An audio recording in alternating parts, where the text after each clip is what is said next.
سلطان ایوبی رحمت اللہ علیہ گہری سوچ میں کھو گئے۔ وہ غالباً سوچ رہے تھے کہ کس پر بھروسہ کریں۔ کچھ دیر بعد انہوں نے کہا، علی، میں تمہیں یہ اجازت نہیں دوں گا کہ فیضل فاطمی کو گرفتار کر لو۔ کوئی ایسی ترکیب کرو کہ وہ جرم کرتا پکڑا جائے۔ میں اسے موقع پر پکڑنا چاہتا ہوں اور یہ موقع پیدا کرنا تمہارا کام ہے۔ وہ جنگ جیسے اہم شعبے کا حاکم ہے، سلطنت کے جنگی راز اس کے پاس ہیں۔ مجھے بہت جلدی یہ ثبوت چاہیے کہ وہ ایسے گناہونے جرم کا مجرم ہے یا نہیں۔ علی بن سفیان سراغ رسانی کا ماہر تھا، خدا نے اسے دماغ ہی ایسا دیا تھا۔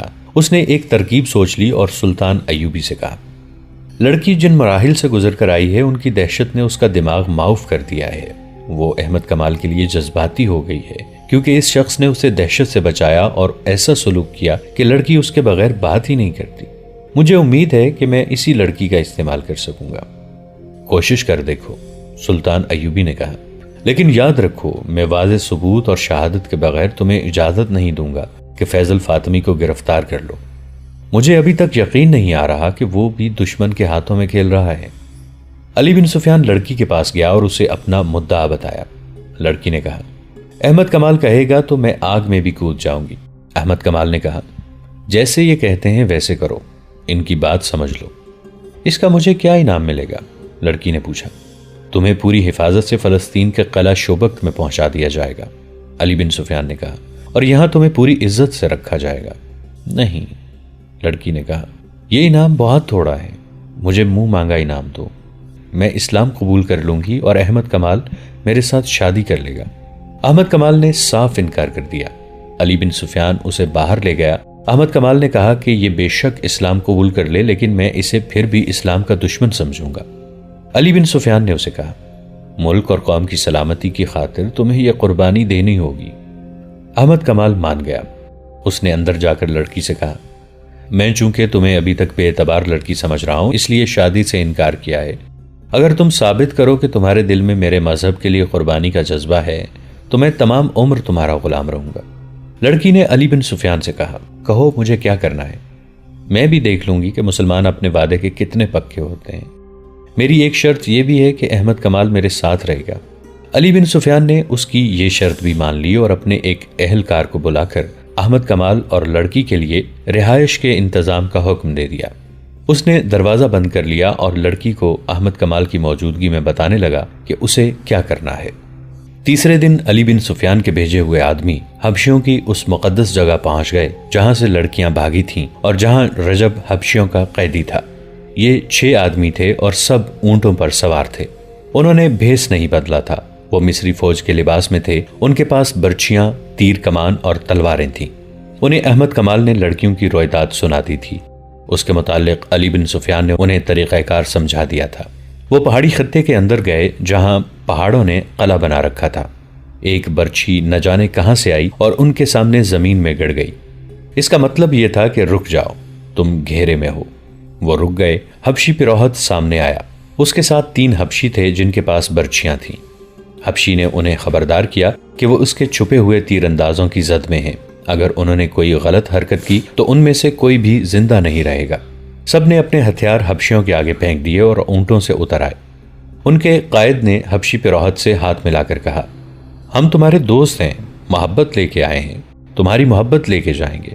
کیا تم نے تینوں لڑکیوں کی قربانی دے دی ہے؟ ہم نے کسی لڑکی کی قربانی نہیں دی۔ پروہت نے غصے سے جواب دیا، تم کیوں پوچھتے ہو؟ ہم مصری فوج کے باغی ہیں۔ جماعت کے قائد نے جواب دیا، ہم تمہاری اس فوج کے سپاہی ہیں جو مسلمانوں سے تمہارے دیوتا کی توہین کا انتقام لے گی۔ ہمیں تمہارے آدمیوں نے بتایا تھا کہ انہیں شکست اس لیے ہوئی ہے کہ لڑکیوں کی قربانی نہیں دی جا سکی۔ ہم رجب کے ساتھ تھے۔ ہم نے اسے کہا کہ ہم 3 فرنگی لڑکیاں اغوا کر کے لے آئیں گے اور ایک کی بجائے 3 لڑکیاں قربان کریں گے اور دیوتا کے مگرمچھوں کو کھلائیں گے۔ ہم بڑی دور سے 3 لڑکیاں ورغلا کر اور بہت لالچ دے کر لے آئے تھے اور رجب کے حوالے کر دی تھیں۔ وہ انہیں یہاں لے آیا تھا۔ ہم یہ دیکھنے آئے ہیں کہ لڑکیوں کی قربانی دی جا چکی ہے یا نہیں۔ حبشی پروہت دھوکے میں آ گیا۔ اس نے کہا، رجب نے ہمارے ساتھ کمینگی کی ہے۔ وہ لڑکیاں لے آیا تھا مگر اس کی نیت خراب ہو گئی تھی۔ اس نے لڑکیوں کو یہاں سے بھگا دیا ہے، لیکن ہم نے اسے نہیں بھاگنے دیا، اسے پوری سزا دی ہے۔ لڑکیاں ہمارے ہاتھ سے نکل گئی ہیں۔ کیا تم تو لڑکیوں کا بندوبست کر سکتے ہو؟ دیوتاؤں کا قہر سخت ہوتا جا رہا ہے۔ ہم ضرور بندوبست کر دیں گے، قائد نے کہا۔